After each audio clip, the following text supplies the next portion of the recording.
Assalamualaikum warahmatullahi wabarakatuh. Dimanapun kalian menonton video ini, mudah-mudahan kalian dalam kondisi sehat walafiat. Saya di sini ditugaskan untuk memberikan materi MPLS dengan judul Sadar Hukum. Tapi sebelum saya menyampaikan materi ini, izinkan saya terlebih dahulu untuk memperkenalkan diri.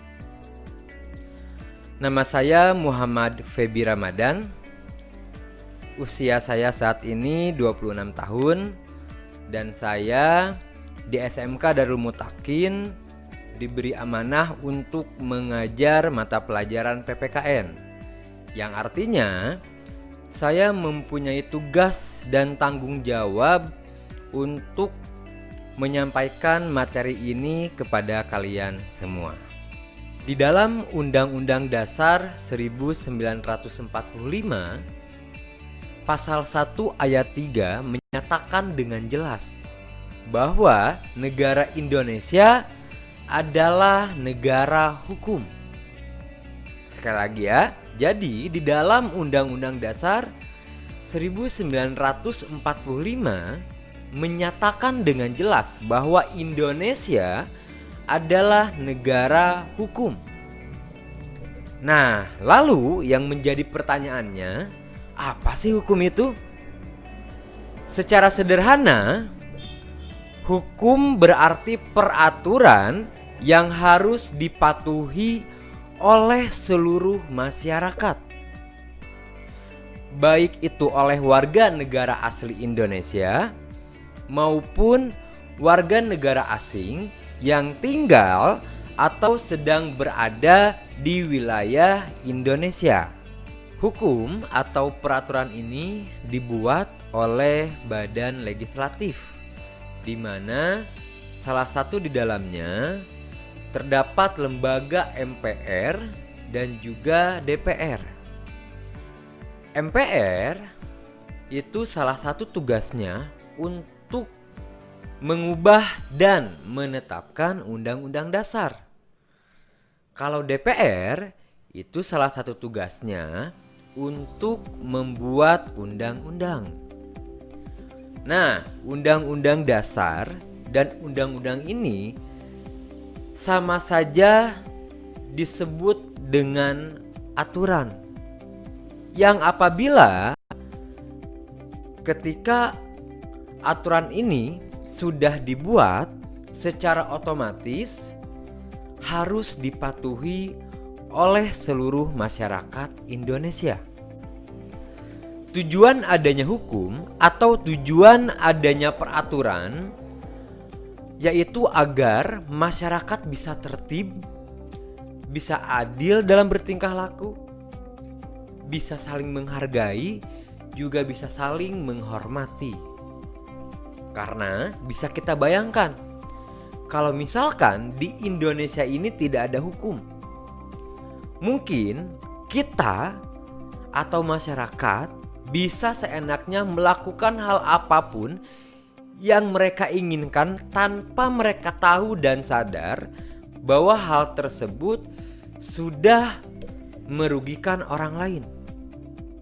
Contoh, kalau misalkan di kita tidak ada hukum, mungkin orang akan dengan seenaknya melakukan pencurian, perampokan, hal yang disebut korupsi, bisa melecehkan orang lain, bisa menganiaya orang lain.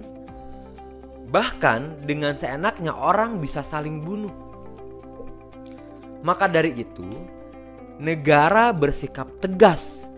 Apabila ada orang yang melanggar hukum, maka negara akan menangkap melalui kepolisian kepada orang yang melanggar hukum, dan sanksinya akan sesuai tergantung pelanggaran apa yang dibuat oleh orang tersebut. Maka dari itu menjadi hal yang sangat penting bagi kita semua akan sadar hukum, agar kita tidak melanggar hukum yang sudah dibuat. agar kita tahu mana yang harus atau boleh dilakukan, mana yang tidak boleh dilakukan. Apabila kita taat akan hukum, itu sama saja dengan kita sadar hukum. Sadar hukum ini harus kalian pahami dan harus kalian terapkan di dalam kehidupan kalian sehari-hari. Baik itu di lingkungan keluarga, lingkungan sekolah, maupun di lingkungan masyarakat. Artinya, bukan hanya lembaga negara saja yang membuat hukum atau aturan, tetapi masyarakat sekitar pun, sekolah, termasuk keluarga pasti punya aturan-aturan yang harus kita patuhi. Nah, contoh sadar hukum di lingkungan keluarga seperti apa? Bisa dengan kita saling menghormati antar keluarga. Bisa menjaga nama baik keluarga dengan tidak membuat masalah hukum. Juga kita mendengarkan nasihat-nasihat yang diberikan oleh orang tua. Itu contohnya. Di sekolah bagaimana? Kurang lebih sama. Sadar hukum di sekolah bisa dengan contoh disiplin berpakaian, kemudian menghormati dan patuh terhadap guru, dan juga mengerjakan tugas-tugas yang diberikan. Dan terakhir, saling menghargai antar teman. Nah, ini karena kita tahu terkadang kita mungkin bisa akhirnya ada konflik dengan teman karena satu dan lain hal. Jadi, saling menghargai itu hal yang sangat penting.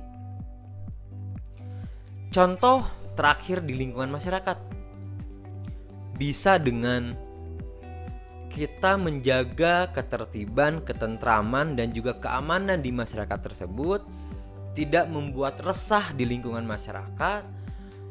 Justru kita harus melaksanakan hal-hal yang bersifat positif dengan melaksanakan siskamling atau melaksanakan hal-hal yang memang kita akhirnya bisa berkontribusi untuk kemajuan masyarakat lingkungan sekitar tersebut.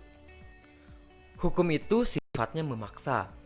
Jadi, apabila ada orang yang melanggar hukum yang sudah kita sepakati, maka negara atau kepolisian dalam hal ini tidak segan-segan untuk menangkap orang tersebut. Nah, di sini saya ada beberapa contoh penangkapan yang saya ambil dari beberapa media. Kita saksikan ya.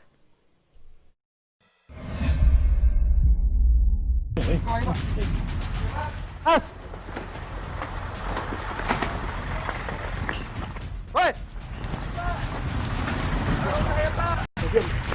Ini pakunya, ini pakunya. Masih lampu jauh. Ayo coba dekatin. Itu mau apa tuh? Coba mepet pak, pak. Kamu berhenti. Berhenti, woi. Woi, berhenti. Dimotong aja. Berhenti.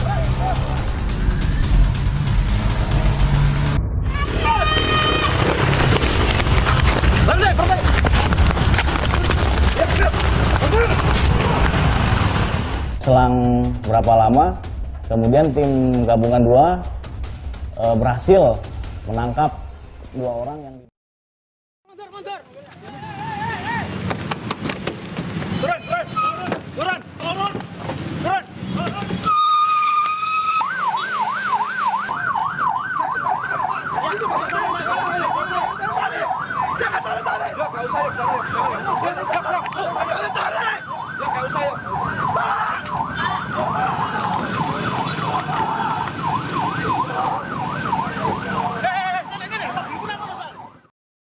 Nah, itu tadi beberapa contoh penangkapan yang dilakukan oleh kepolisian terhadap orang-orang yang melakukan tindak kejahatan atau pelanggaran yang dilakukan.